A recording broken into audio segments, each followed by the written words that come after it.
My name is David Evans, and I am a senior fellow at the Center for Global Development, which is a research center that focuses on finding solutions for the world's poor.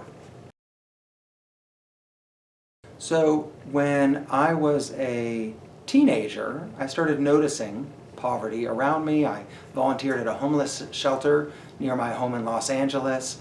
I visited Mexico and saw struggling families in rural villages.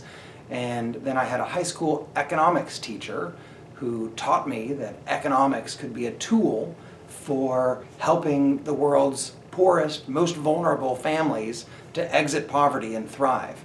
So I decided then that I wanted to get a PhD in economics, and I went on and started studying for a PhD in economics. And in my first year of graduate school, my advisor invited me to go and help set up an agricultural project in rural Kenya in Eastern Africa.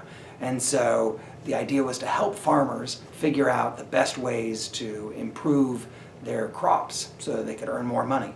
But while I was there, I noticed a lot of the challenges that children faced. Children with poor health, children without access to a quality education.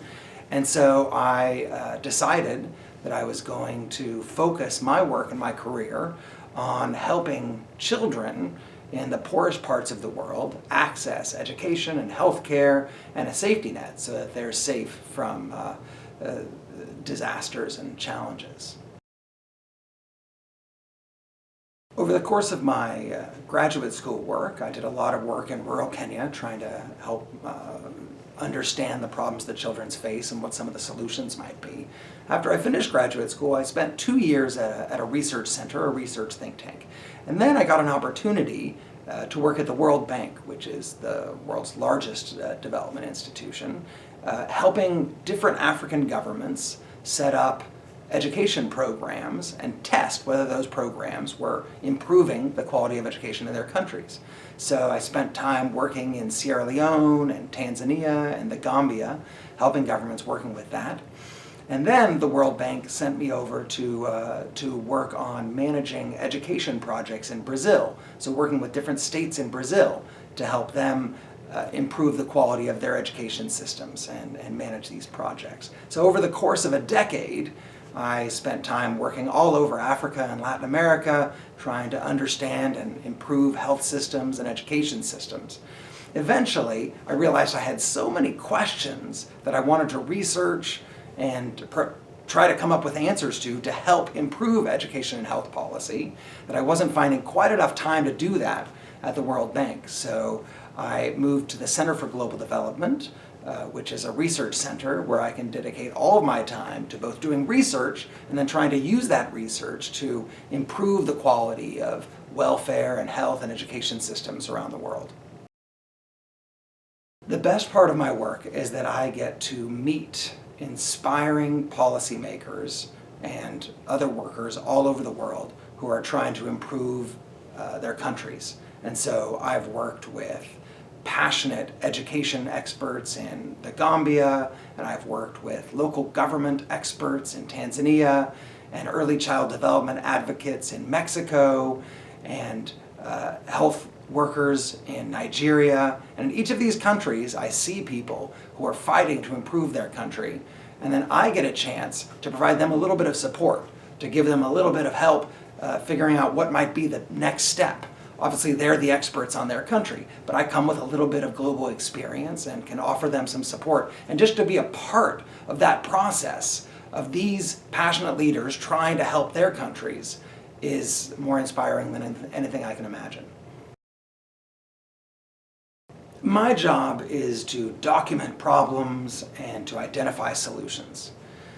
So I am not the person who gets to deliver a life-saving medicine to a sick child. I don't train the teachers who help children to get a quality education and get new opportunity in life.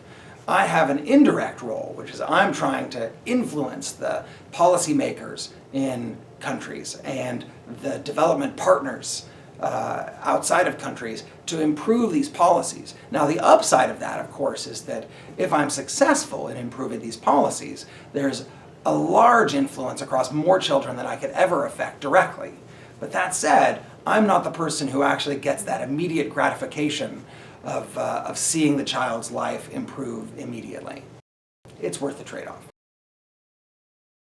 When I'm here in Washington, D.C., I'm usually writing up research, either for scientific journals to advance what we know about how to improve education and health systems, or writing up research for broader audiences so that policymakers and partners can read that research and use it and put it to work. When I'm traveling overseas, I'm meeting with policymakers.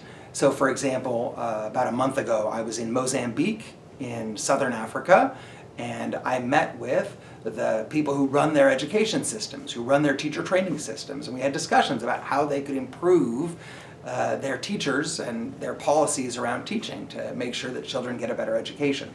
Whereas yesterday, here in the United States, I spent time examining research on the quality of health systems across 10 African countries and writing up that research so that people can identify that problem and point to some potential solutions.